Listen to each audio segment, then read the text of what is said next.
नमस्कार मित्रो, माझ्या कायदेभान या लीगल चॅनलवर तुमचं स्वागत आहे। तर आजच्या व्हिडिओचा विषय आहे की तुमचे वडील किंवा आजोबांनी लाखोची जमीन कवडीमोल भावात जर विकली असेल तर या केसमध्ये काय करता येऊ शकतं, कायदेशीर तरतूद काय आहे आणि एक जजमेंट आपण बघूया। मित्रो, आपल्या ज्या काही जमिनी आहेत, वडिलोपार्जित जमिनी आहेत, त्या जमिनी शहराच्या आसपासच्या लगतच्या असल्यामुळे किंवा त्या जमिनीपर्यंत शहरीकरण आल्यामुळे अशा जमिनींना खूप भाव आला आणि काहीच्या काही भाव आल्यामुळे आणि त्याची डिमांड वाढल्यामुळे बिल्डर लोकांनी, एजंट लोकांनी आपले वडील आजोबा यांना फसवून लाखाची जमीन हजारात विकत घेतली, व्यवहार केला आणि कवडी मोल भावामध्ये आपल्या जमिनी घेऊन टाकल्या। हे जर तुमच्या लक्षात आलं असेल तर याच्यावर उपाय काय? तर उपाय असा आहे की तुम्ही जर सिद्ध करू शकलात की लाखाची जमीन होती, कवडी मोल भावात माझ्या वडिलांनी विकली, हे जर सिद्ध करू शकलात तर ते खरेदी दस्त रद्द करता येऊ शकतं। कुठल्या ग्राउंडवर? की अनफेअर प्राईसवर त्यांनी विकत घेतली, विकत घेताना प्राईसच्या ग्राउंडवर किंवा प्राईसमध्ये चीट करण्यात आलं, या ग्राउंडवर तुम्ही ते तुमच्या वडिलांनी केलेलं खरेदी दस्त रद्द करू शकता। बरं, पण हे करायचं कसं? हे कसं सिद्ध करायचं?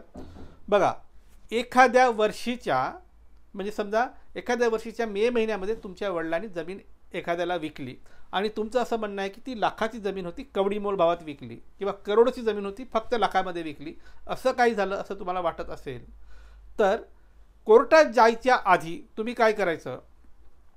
जवळचा तो जो सब रजिस्ट्रार आहे, दुय्यम निबंधक, जिथे हे दस्त नोंद होतात, तिथे जायचं आणि तुमच्या आसपासच्या त्या जमिनीच्या आसपासच्या ज्या काही जमिनीचा व्यवहार झालं आणि त्याच पिरियडमध्ये झालं, म्हणजे 6 महिने आधी 3 महिने आधी 3 महिन्यानंतर, म्हणजे तुमचा व्यवहार जर मेमध्ये झाला असेल तर मेपासून 3 महिने आधीचे व्यवहार काढा, 3 महिन्यानंतरचे व्यवहार काढा, असं 6 महिन्याचे इंडेक्स 2 काढा।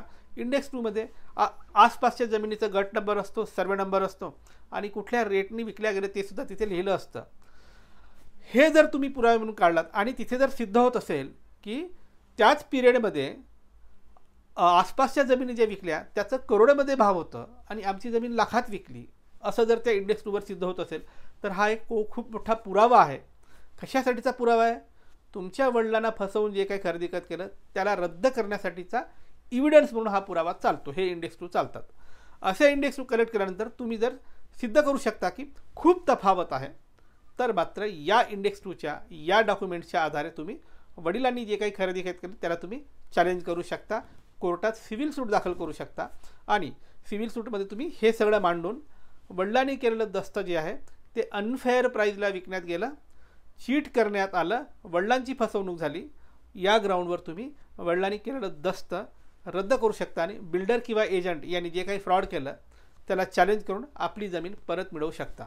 बरं, या संदर्भाने काही जजमेंट आहे का? हो, जजमेंट आहे। आता स्क्रीनवर तुमच्या इथे जजमेंट नंबर दिसतंय, ते बघून घ्या। ज्यांना अभ्यास करायचा आहे हे जजमेंट डिटेलमध्ये वाचा आणि तुमच्यासोबत जर असं फ्रॉड झालं असेल तर तुम्ही खरेदी दस्ताला चॅलेंज करून ते रद्द करू शकता आणि जमीन परत मिळवू शकता।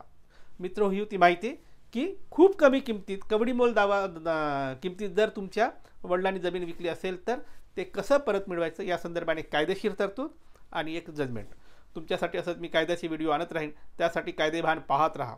2 सूचना: थेट फोन करायचा नाही, अजिबात करायचा नाही, दिलेल्या नंबरवर व्हॉट्सॲप करा आणि आपली माहिती लिहा। आणि दुसरं, वैयक्तिक सल्ला हा मोफत नसून त्याच्यासाठी शुल्क लागू आहे। बाय।